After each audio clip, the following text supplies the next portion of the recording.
नमस्कार दोस्तों, स्वागत है आपका करंट अफेयर में। आज दिनांक 14 जुलाई 2023 है। जैसा कि हमने आपको प्रॉमिस किया कि हम करंट अफेयर में द हिंदू के, इंडियन एक्सप्रेस के, मिंट के और बाकी न्यूज़पेपर्स को कंपाइल करके डिस्कस करते हैं और इसमें आपका स्टैटिक पार्ट भी साथ में डिस्कस किया जाता है। तो फर्स्ट टॉपिक बहुत ही अच्छी खबर है कि इंडिया आज अपना चंद्रयान 3 लॉन्च कर रहा है। तो चंद्रयान 3 के ऊपर हमने बेसिक पहले डिस्कस किए थे, अभी उसको फिर से डिस्कस करें कि इसरो के द्वारा लॉन्च किया जा रहा है। सतीश धवन स्पेस सेंटर से लॉन्च व्हीकल मार्क 3 के द्वारा लॉन्च किया जाएगा। और अभी तक सिर्फ 3 कंट्रीज़ ने ही साउथ पोल पे अपने मिशन को भेजा है, यूएस, रशिया और चाइना। और इसमें इंडिया की खासियत ये है कि यूएसए ने जो अपना सर्वेयर भेजा था, सर्वेयर, ये 40 डिग्री साउथ पोल पे था। चाइना का चंगे 4 ये था 45 डिग्री। और इंडिया साउथ पोल पे ट्राई करा 70 डिग्री। काफ़ी मुश्किल होता है साउथ पोल पे क्योंकि यहाँ पे क्रेटर्स बहुत ज़्यादा हैं और अनइवन ग्राउंड है। तो ये लॉन्च व्हीकल मार्क 3 के द्वारा लॉन्च किया जाएगा। अगर सब कुछ ठीक रहा ऊपर वाले की दया से तो ये 23 अगस्त तक यहाँ पे पहुँच जाएगा। तो होप करते हैं कि हमारा मिशन सक्सेसफुल हो। चलते हैं नेक्स्ट आर्टिकल पे। नेक्स्ट आर्टिकल बेसिकली जब प्राइम मिनिस्टर का रिसेंटली विजिट था फ्रांस में, तो उसमें डिफेंस एक्विजिशन काउंसिल ने कुछ अप्रूवल दिया रफाल जेट के लिए और स्कॉर्पियन क्लास सबमरीन के लिए। रफाल बेसिकली फाइटर एयरक्राफ्ट है, स्कॉर्पियन क्लास डीजल ये सबमरीन है जो लॉन्ग टाइम तक पानी के अंदर में सर्वाइव करती हैं। तो इंडियन नेवी की, एयरफोर्स की कैपेबिलिटी को बढ़ाने के लिए। तो यहाँ पे हमारे लिए डीएसी इंपॉर्टेंट होती है। डीएसी मतलब डिफेंस एक्विजिशन काउंसिल। इसका चेयरपर्सन होता है डिफेंस मिनिस्टर और अदर मेंबर होते हैं chief of defence staff and chief of army, navy and air force. Chief of defence staff के बारे में आपको थोड़ा बताता हूँ कि chief of defence staff basically एक इंटीग्रेटेड पोस्ट है जो तीनों फोर्सेज को कंट्रोल करती है। नोडल पॉइंट ऑफ कांटेक्ट होता है डिफेंस मिनिस्ट्री के लिए और इसके डिपार्टमेंट ऑफ मिलिट्री अफेयर्स का भी हेड होता है। ये बेसिकली लॉजिस्टिक और प्रोक्योरमेंट को स्मूथ करने के लिए चीफ ऑफ डिफेंस स्टाफ की पोस्ट क्रिएट की गई थी। काफ़ी कमेटीज जैसे नरेश चंद्रा कमेटी, सेकटकर कमेटी, इन्होंने रिकमेंडेशन दिया था कि चीफ ऑफ डिफेंस स्टाफ की पोस्ट होनी चाहिए for the smooth functioning of the defence forces. DAC बारे में थोड़ा और डिस्कस करते हैं। Basically highest decision making body है डिफेंस मिनिस्ट्री में। कोई प्रोक्योरमेंट के इशूज़ होते हैं आर्मी, नेवी, एयरफोर्स के, तो उसमें डीएसी का बहुत अच्छा रोल है। बेसिकली जो प्रोक्योरमेंट की प्रोसेस उसको एक्सपीडाइट करने के लिए इसका मेन रोल है। और इसकी रिकमेंडेशन कहाँ थी? पोस्ट कारगिल वार जो बेसिकली रिकमेंडेशन थी ग्रुप ऑफ मिनिस्टर की, उन्होंने कहा था कि हमारी डिफेंस एक्विजिशन काउंसिल होनी चाहिए ताकि इनकी प्रोक्योरमेंट बहुत ही स्मूथ हो जाए। अब इसके कुछ फंक्शन देखते हैं। जो भी इन प्रिंसिपल अप्रूवल देने पड़ते हैं जिसमें 15 साल से ज़्यादा जो लॉन्ग टर्म परिस्पेक्टिव प्लान होते हैं डिफेंस फोर्सेज में। डिफेंस फोर्सेज में कौन कौन सी आती हैं? Army, navy and air force. और डिफरेंट टाइप की जो मॉडल होते हैं जैसे by model, by and make model, इनके ऊपर जो भी एक्सेप्टेंस ऑफ नेसेसिटी या अप्रूवल देना या एक्विजिशन की कार्रवाई करनी वो डीएसी करती है। और ये ऑफसेट प्रोविज़न जो 300 करोड़ से ज़्यादा है उनको भी अप्रूवल ये देती है। ऑफसेट प्रोविज़न ये होता है, फॉर एग्जांपल हमने कहीं से एयरक्राफ्ट लिया किसी कंट्री से और उसमें पहले ऑफसेट था कि 30% आप इंडिया में इन्वेस्ट करोगे, लेकिन अभी 2020 के बाद हम इंडिजनाइजेशन पे फोकस कर रहे हैं तो हमने ऑफसेट पॉलिसी को गेट अवे कर दिया है। बाकी जो भी फील्ड ट्रायल इवेल्युएशन करने पूरे काम डीएसी के होते हैं। चलते हैं नेक्स्ट आर्टिकल के ऊपर। Next article basically Rajasthan assembly का वापस, पहले इसको एडजॉर्नमेंट किया गया था लेकिन अभी इसको वापस रीअसेंबल किया है। तो हमारे लिए दो टॉपिक इंपॉर्टेंट होते हैं, तो प्रेसिडेंट एंड सेकंड एडजॉर्नमेंट और प्रोरोग।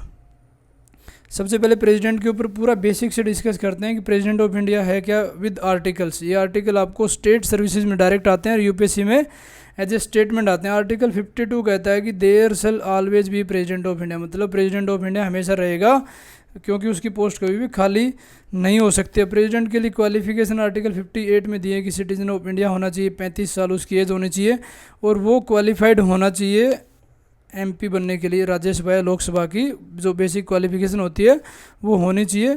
और यहाँ पे बेसिकली हाउस ऑफ पीपल मतलब जो लोकसभा का एमपी है उसकी जो क्वालिफिकेशन है वो बेसिक क्वालिफिकेशन प्रेसिडेंट के लिए भी होनी चाहिए। और ऑफिस ऑफ प्रॉफिट नहीं होल्ड करना चाहिए। ऑफिस ऑफ प्रॉफिट बेसिकली क्या है? ऑफिस ऑफ प्रॉफिट कहीं भी कॉन्स्टिट्यूशन में डिफाइन नहीं है, बट जो पोस्ट बेसिकली सुप्रीम कोर्ट ने काफ़ी जजमेंट में बताया था कि जिस पोस्ट के कारण अगर कोई भी फ़ायदा उसको आ रहा है, वहाँ से उसके इमोल्यूमेंट्स आ रहे हैं, वहाँ से कोई डिसीजन मेकिंग एग्जीक्यूटिव का इंटरफेरेंस है, उसको ऑफिस ऑफ प्रॉफिट कहा जा सकता है। अब कुछ कंडीशन दे रखी है आर्टिकल 59 में कि जिस टाइम पे प्रेसिडेंट का कोई चुनाव लड़ता है तो वो न तो एमपी होना चाहिए न एमएलए होना चाहिए, ये उसकी कंडीशन है। ओथ एंड अफर्मेशन प्रेसिडेंट को दिलाई जाती है by chief justice of India और एनी अदर जज nominated by the CGI. Impeachment process basically 2/3 majority दोनों हाउसेज में जब पास होता है तो प्रेसिडेंट को इम्पीच किया जा सकता है। और जब भी प्रेसिडेंट को इम्पीच किया जाए या उसकी टेन्योर पूरा हो रहा है या वैकेंसी क्रिएट हो रही ड्यू टू डेथ और रेजिग्नेशन, तो 6 महीने के अंदर उसके इलेक्शन हो जाने चाहिए। और हमारा प्रेसिडेंट एलिजिबल फॉर द री इलेक्शन है, लेकिन यूएसए में प्रेसिडेंट सिर्फ 2 टर्म्स तक ही रह सकता है और इंडिया में नंबर ऑफ टाइम्स तक हो सकता है। इसकी कुछ एग्जीक्यूटिव पावर दे रखे हैं 53 में, जो भी प्रेसिडेंट एक्सरसाइज करता है अपने सबऑर्डिनेट ऑफिसर्स के द्वारा एक्सरसाइज करता है। और ये सुप्रीम कमांडर है डिफेंस फोर्स की। डिफेंस फोर्स की कौन सी बताई?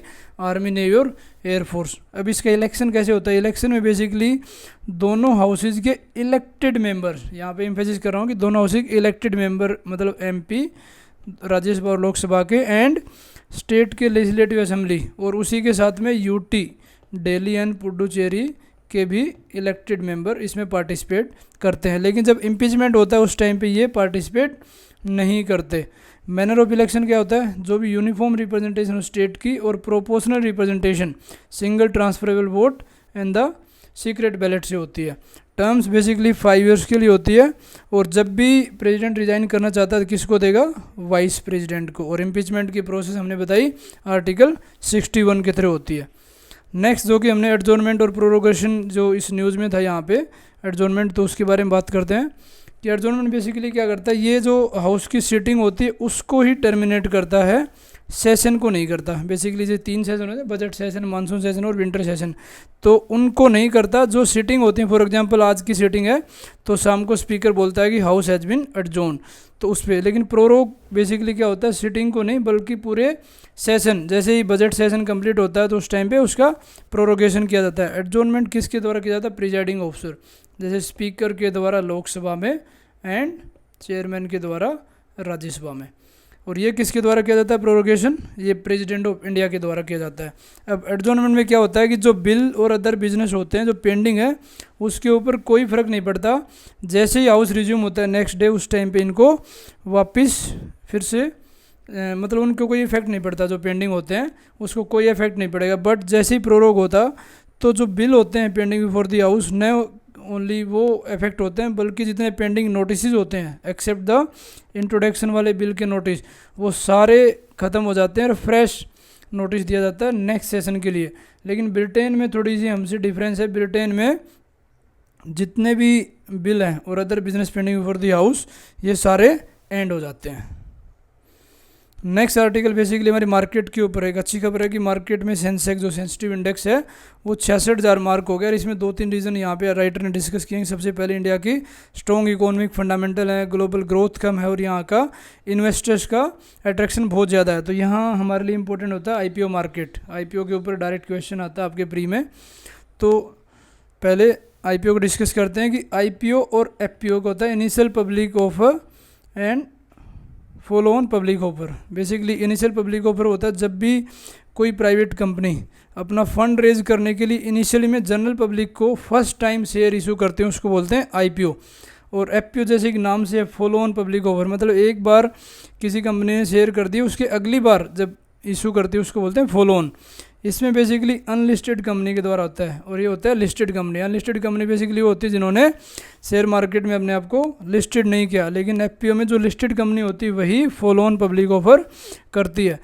ऑब्जेक्टिव इसका बेसिकली जो फंड रेज करना है पब्लिक की इन्वेस्टमेंट के द्वारा, लेकिन इसमें बेसिकली पब्लिक को इनक्रेज करना है कि आप और ज़्यादा इन्वेस्टमेंट यहाँ पे बढ़ाओ। इसको कम प्रेडिक्टेबल किया जा सकता है क्योंकि फर्स्ट टाइम कर रही है, लेकिन इसकी प्रेडिक्टेबल कर सकते हो आप क्योंकि कंपनी ने ऑलरेडी अपनी परफॉर्मेंस को शो किया है। ये प्रॉफिट और रिस्क हमेशा इन्वर्सली प्रोपोर्शनल होता है क्योंकि इसमें प्रॉफिट ज़्यादा है तो इसमें कम है क्योंकि ये रिस्की है और इसमें रिस्क थोड़ा सा कम है। ये मार्केट में ऑलरेडी लिस्ट हो गई है। ये एक्सपेंसिव है, ये थोड़ी कम एक्सपेंसिव। इसमें इक्विटी शेयर और प्रेफर्ड शेयर होते हैं। इसमें डायलिटी ऑफरिंग और नॉन डायलिटी ऑफरिंग होती है। नेक्स्ट आर्टिकल हमारा कॉटन के ऊपर है कि इंडिया का बेसिकली कुछ कारणों के कारण कॉटन की प्रोडक्शन कम हो रही है, एक्सपोर्ट भी कम हो रहा है। एक तो रशिया यूक्रेन लगातार वॉर ख़त्म नहीं हो रही, इसके कारण वहाँ पे डिमांड नहीं हो रही और ट्रेड में दिक्कत आ रही। सेकंड, कोविड-19 के बाद में चाइना ने थोड़ा सा हमसे ट्रेड कम कर लिया। तो यहाँ पे हम कॉटन के बेसिक्स के बारे में डिस्कस करते हैं कि कॉटन जो बेसिकली एक आइडियल कंडीशन होते हैं कॉटन को ग्रो होने के लिए, टेम्परेचर 30 डिग्री सेल्सियस के आसपास होना चाहिए। इसका वेजिटेशन पीरियड काफ़ी है, आपने फ्रस्ट का सुना होगा, बहुत ही नुकसानदायक। इसको फ्रस्ट फ्री टाइम चाहिए कितना, 240 डेज़ के आसपास। एम्पल सनशाइन मतलब धूप चाहिए, ड्राई क्लाइमेट, और मिनिमम रेनफॉल भी चाहिए 500 mm के आसपास में। जो सोयल की कंडीशन होती है बेसिकली डीप होनी चाहिए, क्योंकि रूट्स काफ़ी डीप होते हैं। Black cotton basically black soil के बारे में आपने सुना होगा, जो हमारे दक्कन रीजन में है, तो वो कॉटन के लिए बहुत सूटेबल है। वाटर लॉगिंग नहीं होनी चाहिए, नहीं तो ये कॉटन अच्छे से ग्रो नहीं कर पाएगा। इसके डेवलपमेंट के बारे में कि इसके स्ट्रॉन्ग रूट्स होते हैं फर्स्ट में, तो यही हमारे लिए इंपॉर्टेंट था कॉटन पे। ये डायरेक्ट क्वेश्चन पूछा हुआ यूपीएससी ने, कॉटन पे हर बार एक ना एक कोई क्रॉप पे या वेजिटेबल पे क्वेश्चन आता है। नेक्स्ट आर्टिकल बेसिकली G20 पे हमारे अभी शेरपा जो हैं उन्होंने स्टेटमेंट दी। G20 में शेरपा क्या होते हैं, पहले शेरपा वर्ड के बारे में बताता हूँ। जैसे तेंजिंग शेरपा का नाम आपने सुना होगा, जो माउंट एवरेस्ट पे चढ़े थे, उनके नाम पे शेरपा होता है। शेरपा बेसिकली रिप्रेजेंटेटिव होता है कंट्रीज़ का। जब भी हेड ऑफ़ द स्टेट और हेड ऑफ़ द गवर्नमेंट जाते हैं, उससे पहले शेरपा उस कंट्री का एक एज ए नॉमिनी जाता है। तो उन्होंने कहा कि यूक्रेन वार हमारी प्रायोरिटी नहीं थी G20 प्रेसिडेंसी, क्योंकि 2023 में इंडिया G20 प्रेसिडेंसी कर रहा है, जिसका क्या है, वन अर्थ वन फैमिली और वन फ्यूचर, जो हमारी थीम है वसुधैव कुटुंबकम के अंदर में। तो इन्होंने बताया कि हमारी जो प्रायोरिटी थी वो डेवलपमेंट थी, ग्रोथ थी, मल्टीलेटरल इंस्टीट्यूशन में रिफॉर्म्स लाना था, टेक्नोलॉजी थी। क्योंकि रशिया यूक्रेन वॉर न तो डेवलपिंग कंट्री ने किया है, क्योंकि सारा जो भी गेम है वो USA, रशिया, यूक्रेन, नाटो और बाकी वेस्टर्न कंट्रीज़ के कॉन्फ्लिक्ट और प्रीवियस हिस्ट्री के कारण हो रहा है। ये हमारी वजह से नहीं हो रहा। तो हमारी प्रायोरिटी फिक्स है, हमारी प्रायोरिटी सिर्फ यूक्रेन वॉर को एंड करने वाली नहीं थी। तो यहाँ पे हमारे लिए G20 इंपॉर्टेंट हो जाता है। G20 के बारे में बेसिक बात करते हैं। इसको 1999 में फॉर्म किया गया था। क्यों? क्योंकि 1997 में एशियन क्राइसिस आए थे। उसके बाद में ग्लोबल फाइनेंशियल स्टेबिलिटी इंश्योर करने के लिए G20 की फॉर्मेशन हुई थी। ये फैक्ट आप मेंस में इस्तेमाल कर सकते हो कि 60% पॉपुलेशन है, 80% ग्लोबल GDP और 75% ग्लोबल ट्रेड है। इसके मेंबर्स देखो टोटल G20 के, Argentina, Australia, Brazil, Canada, China, France, Germany, India, Indonesia, Japan, Republic of Korea, Mexico, Russia, Saudi Arabia, south Africa, Turkey, UK, USA and European union, 19+ European union. तो आप सोच रहे हो कि इतने कंट्रीज़ का नाम याद रखना क्यों ज़रूरी है? क्यों यूपीएससी ने 2019 में डायरेक्ट क्वेश्चन पूछा था कि G20 में कौन से 4 कंट्रीज़ हैं। तो इसमें अर्जेंटीना, मैक्सिको, साउथ अफ्रीका और Turkey, A was the right answer. तो इसलिए कई बार ग्रुपिंग इंपॉर्टेंट हो जाती है, आपके प्री में क्वेश्चन डायरेक्ट आता है और मेंस में आप ये डाटा इस्तेमाल कर सकते हो जो आपको डिस्कस किया। नेक्स्ट आर्टिकल डिस्कस करते हैं। बेसिकली जो सेंटर ने कोई नया ऑर्डिनेंस ला रहा है, क्योंकि न्यू दिल्ली में आपने कई बार सुना होगा कि दिल्ली वर्सेस सेंट्रल गवर्नमेंट के बीच में कॉन्फ्लिक्ट चलता रहता है, और दिल्ली गवर्नमेंट वर्सेस ब्यूरोक्रेसी। तो उसके लिए हमारे लिए 2 चीज़ इंपॉर्टेंट हो जाती है, एक तो ऑर्डिनेंस वाली, और सेकंड जो NCT बिल जो अमेंडमेंट किया था गवर्नमेंट ने, उसके ऊपर बात करते हैं। अभी तो लेटेस्ट बिल के हिसाब से सेंट्रल गवर्नमेंट ने क्या किया, जो गवर्नमेंट है उसका मतलब है लेफ्टिनेंट गवर्नर। पहले गवर्नमेंट का मतलब दिल्ली की गवर्नमेंट थी, लेकिन उसको बताई गवर्नमेंट हो गया, लेफ्टिनेंट गवर्नर को ही गवर्नमेंट बोला जाएगा। और जो दिल्ली की असेंबली है वो कोई रूल नहीं बनाएगी डे टू डे एडमिनिस्ट्रेशन के लिए, और अगर रूल पहले बनाए हैं इस लॉ के आने से पहले वो भी वॉइड, मतलब उनको अभी नल एंड वॉइड कर दिया गया। और कोई भी एग्जीक्यूटिव एक्शन लेंगे तो लेफ्टिनेंट गवर्नर की ओपिनियन उनको लेनी पड़ेगी, in general as well as the specific order. और LG को पावर है कोई भी बिल को रिजर्व कर सकता है। तो यहाँ पे दिल्ली गवर्नर ने कुछ कंसर्न जाहिर किए हैं कि आर्टिकल 239A जो नेशनल कैपिटल टेरिटरी, जिसमें स्पेशल 239A इंट्रोड्यूस किया गया था दिल्ली के लिए, जिसको स्पेशल स्टेटस टाइप में दिया था, उसमें बताया था कि जो लेजिस्लेचर है दिल्ली की, उसके पास पावर है कि स्टेट लिस्ट और कंकरेंट लिस्ट दोनों पे लॉ बना सकता है, एक्सेप्ट 3 चीज़ें छोड़ के, पब्लिक ऑर्डर पे, पुलिस, लैंड। क्या है? पब्लिक ऑर्डर, पुलिस और लैंड। इसको छोड़ के उनकी लेजिस्लेचर असेंबली है वो उस पर कानून बना सकती है। और सुप्रीम कोर्ट ने भी इसको रिकॉग्नाइज किया था कि इन 3 दिनों छोड़ के स्टेट की असेंबली को पावर है इसमें लॉ बनाने की। और सुप्रीम कोर्ट ने कहा था कि LG है ना, LG को एड एंड एडवाइस पे काम करना चाहिए, काउंसिल ऑफ मिनिस्टर्स पे। जैसे काउंसिल ऑफ मिनिस्टर के बारे में आपने सुना होगा, दिल्ली में मैक्सिमम हो सकते हैं 10। ठीक है। तो सुप्रीम कोर्ट ने बेसिकली बताया कि एलजी को कोई इंडिपेंडेंट डिसीजन मेकिंग पावर नहीं है, लेकिन फिर भी गवर्नमेंट ने ये वाला ऑर्डिनेंस पास किया, तो यहाँ पे कॉन्फ्लिक्ट कंटिन्यू जारी है। सेकंड हमारे लिए इंपॉर्टेंट होता है ऑर्डिनेंस। तो ऑर्डिनेंस पे डिस्कस करते हैं कि ऑर्डिनेंस की पावर कहाँ पे, आर्टिकल 123 में प्रेसिडेंट की और 213 में गवर्नर की। याद करना भी आसान है, 123 एंड 213। बेसिकली ऑर्डिनेंस प्रेसिडेंट के द्वारा इशू किया जाता है कब, जब either of the two house of the parliament is not in session और इन अर्जेंट सिचुएशन। मतलब दोनों हाउसेज में से अगर एक हाउस भी या दोनों हाउस सेशन में नहीं है, उस टाइम पे प्रेसिडेंट ऑर्डिनेंस इशू कर सकता है।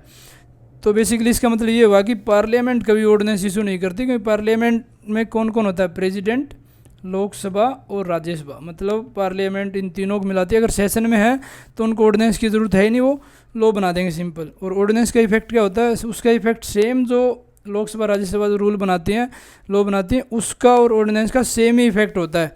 लेकिन इसमें क्या होता है, रेटिफिकेशन चाहिए होता है पार्लियामेंट के द्वारा 6 हफ्ते के अंदर में। 6 हफ्ते कैसे काउंट होते हैं, फॉर एग्जांपल लोकसभा सेशन में नहीं थी, जैसे ही सेशन में आई उसके 6 हफ्ते बाद उसको रेटिफाई करना पड़ेगा।